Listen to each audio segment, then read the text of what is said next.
வணக்கம். இது தமிழ் குரலின் சிறப்பு நேர்காணல். இன்றைக்கு நம்மோடு இணைந்திருக்கிறவர் மரியாதைக்குரிய மூத்த பத்திரிகையாளர் மற்றும் அரசியல் திறன் ஆய்வாளர் ஐயா திருமிகு ஆர் மணி அவர்கள். சார் வணக்கம். சார் வணக்கம். அயோக்கியத்தனத்தின் உச்சகட்டம் அதை பச்சை பொய்ய சொல்லி அண்ட புழுக சொல்லி ஏமாத்துறாங்க. இதில் கொடுமை என்னென்னா 2 மாநில தேர்தல்கள் நடக்குது. அவங்க கையில் எதுக்கு பெரிய ஆயுதத்தை தூக்கி கொடுத்த?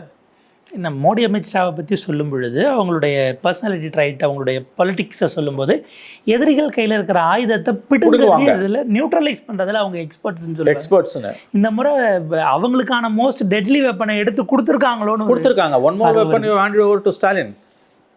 ஓரளவு பின்னடைவை சந்திச்சுட்டு இருந்த திமுக கூட்டணி இன்னைக்கு இந்த இஷ்யூவால் நிமிர்ந்து நின்றுடுச்சு. இந்த 3 நாள் கம்ப்ளீட்டாக it was Stalin's day. It was Stalin's politics.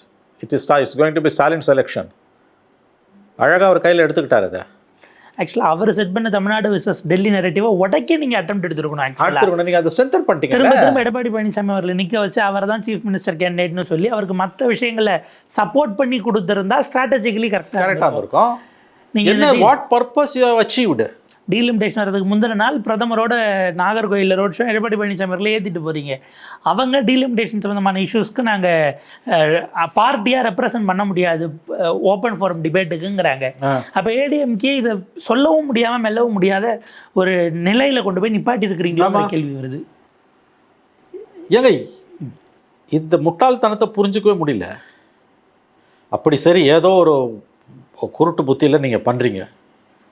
அந்த கர்மத்தை 29ஆம் தேதிக்கு பிறகு பண்ணி தொலைக்க வேண்டியதானே. இதை ஹோல் நான்சென்ஸை why don't you have done it in first week of May, election முடிஞ்ச பிறகு? இந்த அமைதியாக இருந்துட்டு நோட்டிஃபிகேஷன்லாம் கொடுக்காம 29 நைட்டு நோட்டிஃபிகேஷனை கொடுத்து மே ஃபர்ஸ்ட் வீக்கில் இந்த நான்சென்ஸை பண்ணிட்டு போக வேண்டியதானே. எதுக்கு அவசரமாக போலிங்க்கு முன்னால் when we are passing through the midterm period, the midst of elections, எதுக்கு இதை பண்ணுறீங்க? என்ன லாபம்? லாஸ்ட் லெக் என்ன உங்களுக்கு? என்ன எதை நீங்கள் அச்சீவ் பண்ணீங்க? You given a weapon in the hands of your opposition. So இது ஐ திங்க் சம்திங் அன்யூஷுவலாக இருக்குது. வழக்கமாக மோடி அமித்ஷா இப்படி பண்ணக்கூடியவங்க கிடையாது. ஸோ நான் கூட என்ன நினச்சேன், இப்படி பண்ணுறாங்கன்னா ஏதோ தே ஹேவ் சம் மேஜிக், ஏதோ கான்ஸ்டியூஷன் அமெண்ட்மெண்ட் பில் ஏதோ 2/3 they will somehow muster it. They are going to create a division in the opposition rank. They are going to manage some of the numbers தான் நான் நினச்சேன். But it was royally defeated. It was a royal defeat. 60 பேருக்கு மேலே மாற்றி குத்திருக்கான். 60 பேர் 60 votes difference, huge difference. ஏறத்தாழ தேவைப்பட்ட ஓட்டில் உங்களுக்கு 160 இல்லைங்கிற மாதிரி இல்லை, 350 360 வச்சோம்னா 60 ஓட்டு இல்லை. Egg on the face of the கவர்மெண்ட்டுங்க. சாணி எடுத்து அடிச்சிருக்காங்க மக்கள் அப்போசிஷன் முகத்தில். இப்படிலாம் பாலிடிக்ஸ் பண்ணக்கூடாது. இப்படி பண்ணுறவங்க இல்லை. மோடி அண்ட் அமித்ஷா இப்படி பண்ணுற டீம் கிடையாது. இவ்வளோ ஹியூஜ் டிஃபீட்டை போய் அவங்க வாங்க மாட்டாங்க, எம்ப்ரேஸ் பண்ண மாட்டாங்க. கிட்டத்தட்ட 24 hours ஹோல் டே டிபேட் நடந்திருக்கு, 23 ஹவர்ஸுக்கு மேலே. எந்த நம்பிக்கையில் நீ போன? நான் கேட்குறேன். You're going to get defeated. இல்லை, நாங்கள் politically you're going to reverse the tables. எங்களுக்கு பார்லிமெண்ட்டில் டிஃபீட் ஆனாலும் பரவாயில்ல, let it be defeated in parliament. We are turning it politically. திருவா போய் நாங்கள் இப்போ எங்கே பேசுவேன்? தமிழ்நாட்டில் உனக்கு ஏது ஸ்ட்ரென்த்து? எங்கே உன்னோட பார்ட்டி இன்ஃப்ராஸ்ட்ரக்சர்? மக்கள் இதை எந்த அளவுக்கு புரிஞ்சுப்பாங்க? மக்கள் இதை எந்த அளவுக்கு நீங்கள் போனீங்கன்னா உங்களுக்கு கை கொடுப்பாங்க? ஏன்னா உங்களுக்கு பிஜேபி எது பண்ணாலும் தமிழ்நாட்டில் பிடிக்காது. பிஜேபி எது பண்ணாலும் மக்களுக்கு பிஜேபியை பிடிக்காது. அதில் ஸ்டாலின் ஒரு சக்ஸஸ்ஃபுல் கேம்பெயினில் ரன் பண்ணிகிட்டு இருக்காரு. நீங்கள் சொல்கிறது எதுவுமே எடுப்படாது. அப்படி இருக்கும்போது நீங்கள் ஒரு பெரிய ஒரு தப்புன்னா ஒரு செய்யக்கூடாத தேவையற்ற ஒரு காரியத்தை பண்ணிவிட்டு அதில் ஜெயிக்கிறதுக்கும் துப்பு இல்லை உங்களுக்கு. நத்திங் சக்ஸஸ் லைக் சக்ஸஸ்னு அதையும் செய்ய முடியல. கெட்டதை செய்கிறதுக்கும் ஒரு சாமர்த்தியம் வேணும், அந்த சாமர்த்தியமும் இல்லை. அப்போ எதுக்கு உனக்கு உன் நோக்கமும் நேரம்? சரி, நீ ஜெயிச்சா கூட நீயே ஜெயிச்சு தொலைச்சிட்டு போனான்னு ஓகே, ஒரு பெருந்தன்மையாக விட்டு போகிறான்னு வச்சுக்கோங்க. 1000 தப்பு பண்ணாலும் அவனா ஜெயிச்சு தொலைச்சான், அதுவும் இல்லை. லிட்ரலி அதுவும் இல்லை. அப்போ எதுக்கு, எந்த டேஷுக்கு இந்த ஸ்பெஷல் செஷனு, எந்த டேஷுக்கு இந்த attempt? And given Modi's pedigree, Modi government's pedigree of the past 12 years, இப்படிலாம் அவங்க பண்ணதே இல்லை. This the first time Modi bill brought in by Modi government was defeated. தோக்கடிக்கப்படுதுன்னா கொண்டு வர மாட்டாங்க அவங்க. It will be on record for history. அப்படி அதாவது தோக்க போகுதுன்னு தெரிஞ்சதுன்னா ஒரு அட்டம்ப்டே அவங்க பண்ண மாட்டாங்க. தென் why are they doing it? உனக்கு 2/3 வேணுன்றது கண்டிப்பாக தெரியுது. And opposition going to help pent upon resisting it. அப்போ நீ எப்படி, எந்த தைரியத்தில் வந்த?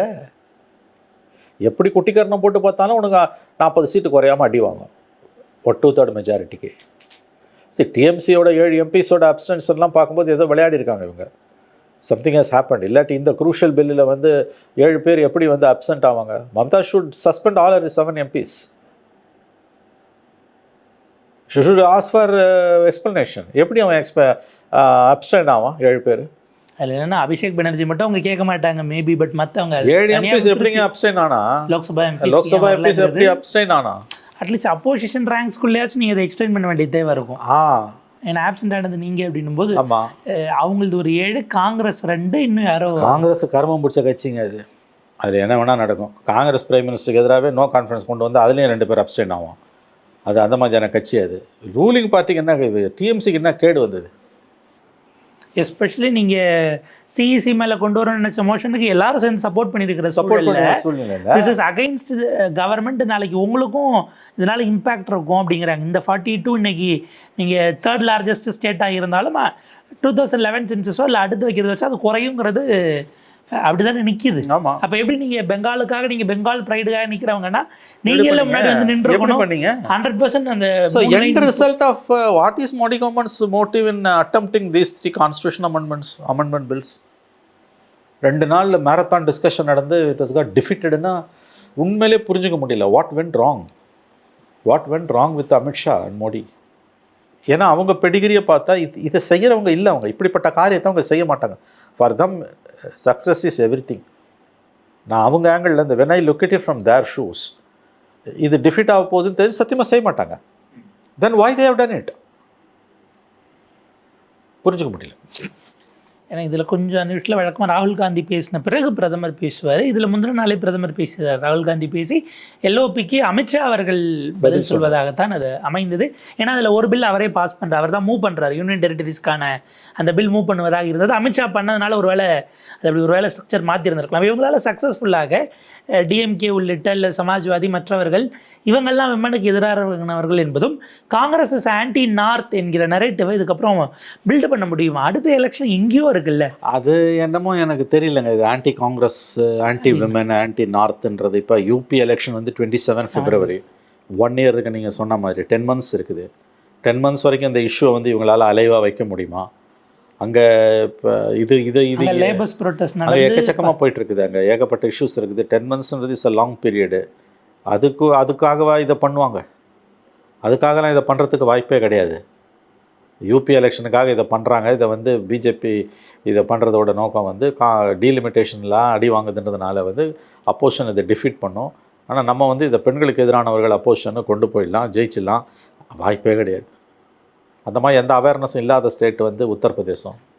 வழக்கமாக பேக்கிங் ஃபேக்ட்ஸ் இல்லாமல் தூத்துமேனே அவங்க சார்ஜ் வச்சுருவாங்க. இவ்வளவு பெரிய விஷயத்தை அதை சொல்லணுங்கிறது இல்லை. இதில் எல்லாமே டெக்னிக்காலிட்டிஸ். நீங்கள் சாமானியர்கள்ட்ட அதை டீலிமிட்டேஷன் என்னவா எக்ஸ்பிளைன் பண்ண முடியாது. பொலிட்டிக்கல் கிளாஸ்க்கு அது ஒரு இப்போ ஸ்டாலின் வந்து இப்போ 19 போட்டு அடிச்சாருங்க. தொகுதி குறையுதுன்ட்டாரு. அங்கே கூடிரும். அங்கே அவங்க மட்டுமே சட்டத்தை நமக்கு வந்து 3 குறைஞ்சிரும், 5 குறைஞ்சிரும், 9 குறைஞ்சிரும். ஆமாம், 39ல் 6 குறைஞ்சிரும், அள்ளி விட வேண்டிதான். ஸோ அது வந்து அவங்களால வந்து அந்த யூஃபோரியாவை கிரியேட் பண்ண முடியுது. அது ஆல்ரெடி மோடி மேலே வெறுப்பில் இருக்க டீமில் மக்களில் ஒரு 1% இந்த பக்கம் சாஞ்சிரும். இது புரியுதோ புரியலையோ, one more attack on Tamil Nadu இருக்கும். இந்த எலெக்ஷன் ஸ்டாலினுக்கு தான். இதில் யார் ஜெயிச்சாலும் மோடி அங்கே தான் இருக்க போகிறாருன்னு உங்கள் மேலே இருக்க ஆன்டி இன்கம்பன்சியில் இருந்ததில்ல. ஆன்டி பிஜேபியை தள்ளி போனவங்களே திரும்ப சேர்க்கறதுக்கான முயற்சியாக அவர் இது ஒரு பாலிட்டிஷியனாக ஃபுல்லாக எக்ஸ்ப்ளாய்ட் பண்ணிட்டாருன்னு தான் நம்ம பார்க்கலாம். ஆமாம், he has exploited to the hilt. அது ரொம்ப நரேட்டிவாக கேம்பெயினாக அது போகுது. கான்ஸ்டிடியூஷன் அமெண்ட்மெண்ட் 131st பில், அதை ஒரு தரப்பு டீலிமிட்டேஷன் பில்ங்கிறாங்க, இன்னொரு தரப்பு women's bill, women reservation bill அப்படிங்கிறாங்க. 2/3 மெஜாரிட்டி இல்லாதனால மோடி அரசு கொண்டு வந்த அந்த சட்டம் என்பது நிறைவேறாமல் போயிருக்கிறது. பெருமளவுக்கு ஆளுங்கட்சி எம்பிகள் நாடாளுமன்றத்தில் போராட்டம் நடத்தியதை சமீபத்தில் நம்ம இப்போ தான் பார்க்குறோம். நேற்றைக்கு அது நடந்து பில் ரிஜெக்ட் ஆகி ஒரு 15 நிமிஷத்தில் விமன் எம்பிஸ் எல்லாம் தர்ணா அப்படிங்கிற மாதிரி பார்லிமெண்ட்டுக்குள்ளே அவங்க ஒரு போராட்டத்தை செஞ்சதையும் பார்க்க முடிகிறது. எதை நோக்கி நகருது சார்? இதனுடைய பின் கதை என்னவாக இருந்தது அரசியல் ரீதியிலாக? பாஜக ஏன் இப்போ கொண்டு வந்துச்சு, எப்படி பார்க்குறீங்க? அதுதான் புரிந்து கொள்ள முடியல. தோக்க போதுன்னு நல்லா தெரியுது.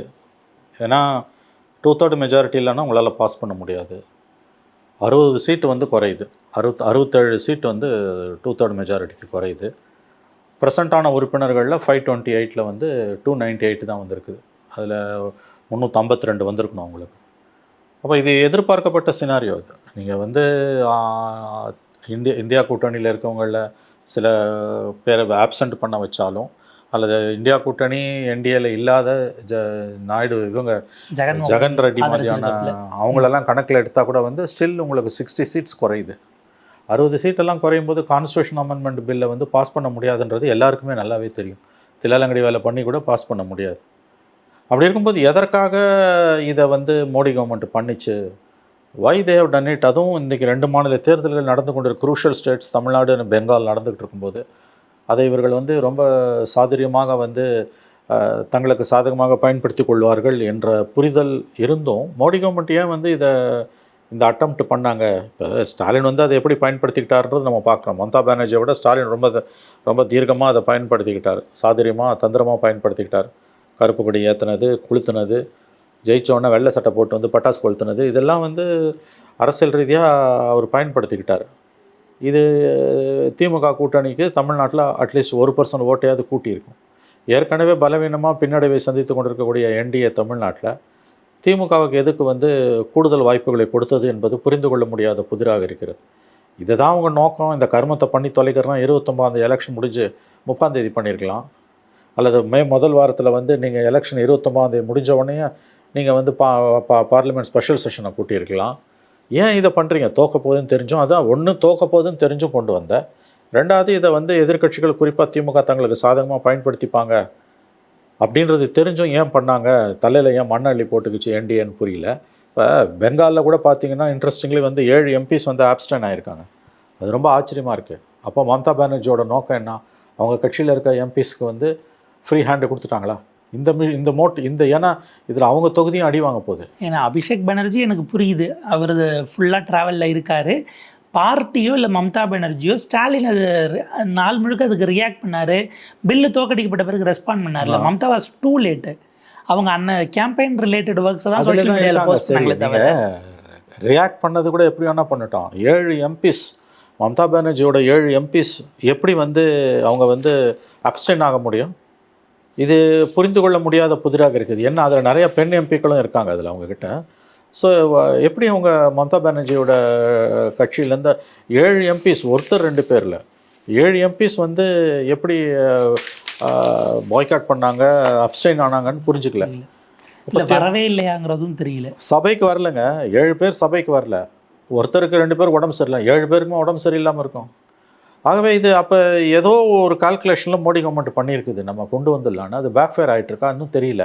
எப்படி பார்த்தாலும் 67 எம்பிஸ் எல்லாம் நீங்கள் வேலைக்கு வாங்க முடியாது, அப்ஸ்டெயின் பண்ண முடியாது. தோக்க போகிறது உறுதி. 2/3 மெஜாரிட்டி ஸ்ட்ரென்த்தில் 1/4 25% நீங்கள் வாங்கியிருக்கணும். 2/3 உங்களுக்கு ப்ரெசென்ட் மெம்பர்ஸில் 2/3 இல்லைன்னா டிஃபீட்னு தெரியும். எப்படி இருந்தாலும் உங்களுக்கு 2/3 மஸ்டர் பண்ண முடியாது. ஃபுல் ஃப்ளோவில் ஃபுல் ஸ்ட்ரென்த் இருந்தால் கூட 360 வேணும். இருந்த 528 உங்களுக்கு 352 வேணும். 298 தான் வந்திருக்கு. எப்படி உங்களால் வந்து அப்போ இதை ஏன் ப்ரோக்னாசிஸ் பண்ண முடியாது? இந்த 12 வருஷத்தில் மோடி கவர்மெண்ட் வந்த பிறகு தோக்கர் போகிற முதல் பில் இது. This is the first bill, this is the first time a constitution amendment bill brought by the ruling party Modi government was defeated. இது நடந்ததே இல்லை. இத்தகைய அரசியலை மோடி பண்ணதில்லை. ஜெயிக்கணும், அது ஒன்று தான் எய்ம். நத்திங் சக்சீஸ் லைக் சக்ஸஸ்ன்றது தான். ஸோ நேற்று முந்தா நாள் வரைக்கும் பேசினவங்க, தொலைக்காட்சி வாதங்களில் பேசினவங்க, பொதுவெளியில் பேசினவங்களாம் மோடி எப்படியாவது மந்திர வித்தை பண்ணிவிடுவார், 2/3 மெஜாரிட்டியை கொண்டு வந்துடுவார், பாதி பேர் அன்றைக்கி ஹவுஸில் இருக்க மாட்டாங்க, அதாவது அப்போசிஷன் ரேங்க்ஸில் வந்து they will create a division, அன்றைக்கி சபைக்கு வராமல் பண்ணிவிடுவாங்கலாம் கதை அளந்தாங்க. But it was royally defeated. It's an egg on the face of the government. முகத்தில் கறி அள்ளி பூசிட்டு இருக்கு Modi government is having egg on its face. இந்த காரியத்தை மோடி செய்ய மாட்டார். கடந்த காலங்களில் அவர் இப்படி செஞ்சதே இல்லை. அவருடைய அந்த இமேஜ், அந்த போஸ்டரிங்க்கு, அந்த பெடிகிரிக்கு மோடியோட டிஎன்ஏல இருக்க விஷயங்களை வச்சு பார்த்தீங்கன்னா, Modi is not a leader to go and hug a defeat voluntarily. ரெண்டாவது, இந்த midst of elections, high stake elections இருக்குது தமிழ்நாட்டிலையும் பெங்கால்லையும். நீங்கள் தோத்தா கூட உங்களுக்கு வந்து ஹை ஸ்டேக்ஸ் இருக்குது. அதில் ஏன் வந்து அப்போ அந்த ரிஸ்க் எடுத்தீங்க? அதான் அங்கே நிறைய there are many gaps இந்த ஹோல் பிஸ்னஸ். இதை புரிஞ்சிக்கவே முடியல. எதற்காக நீங்கள் இதை பண்ணீங்க? இது எண்ட் ரிசல்ட் என்ன? சரி, இப்போ இவங்கெல்லாம் பெண்களுக்கு எதிரானவங்கள்னு போய் கேம்பெயின் பண்ண போகிறீங்களா? அந்த கேம்பெயின்லாம் எடுபடாது. அதெல்லாம் எடுபடாது. அவன் தானே விமன் ரிசர்வேஷனை யாருமே எதிர்க்கல, டீலிமிட்டேஷனை தானே எதிர்க்கிறோன்றாங்க. நீ டீலிமிட்டேஷனுக்கு பின்னால் ஒளிஞ்சுக்கணும் எதுக்கு வந்து விமன் ரிசர்வேஷனை கொண்டு வர? சாரி, விமன் ரிசர்வேஷனுக்கு பின்னால் ஒளிஞ்சுக்கணும் எதுக்கு டீலிமிட்டேஷனை கொண்டு வர? கன்சென்சஸ் ப்ராசஸும் இல்லை. சரி, நத்திங் சக்சஸ் லைக் சக்ஸஸ். கெட்டது செய்கிறதுக்கும் ஒரு துப்பு வேணும், தைரியம் வேணும். அது இருந்தது கடந்த காலங்களில். டீலிமிட்டேஷன், டிமானிட்டைசேஷன் ஆகட்டும், இப்போ லாக்டவுன் ஆகட்டும், ஜிஎஸ்டி ஆகட்டும், எல்லாத்துலேயும் பண்ண முடிஞ்சுது. பட் இது மோடியோட இயல்புக்கே பொருந்தாத விஷயம். அங்கே தான் லாஜிக்கே இடிக்குது, புரிஞ்சிக்க முடியல.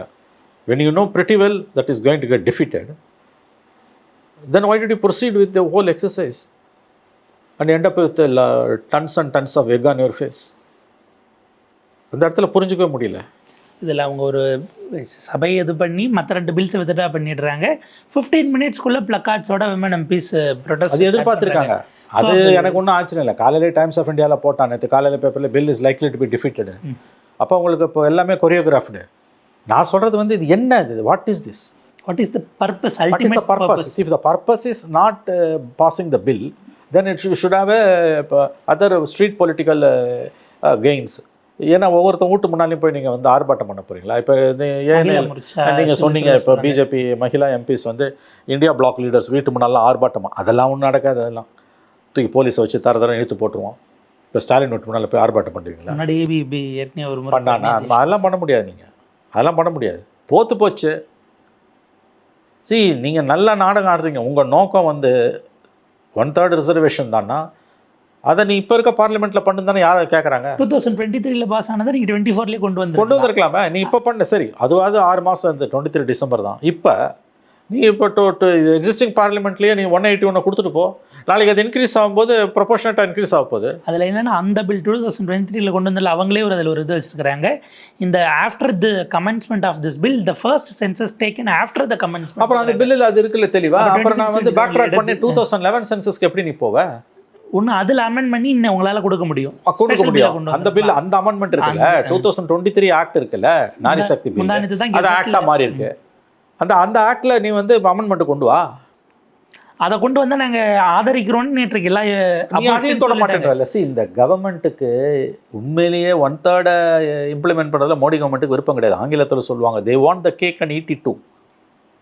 they want the cake and eat it too. அதுதான் இது.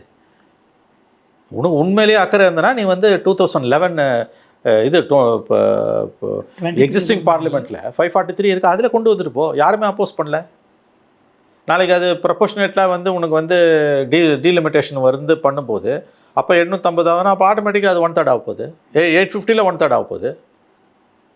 அதை விட்டுட்டு இன்னொன்று, for any important legislation like this the latest census is the yard stick. அது எப்படி நீ 11 சென்சஸ் வச்சு பண்ணுவேன்? Where way off the mark. நேரத்துக்கு நன்றி சார்.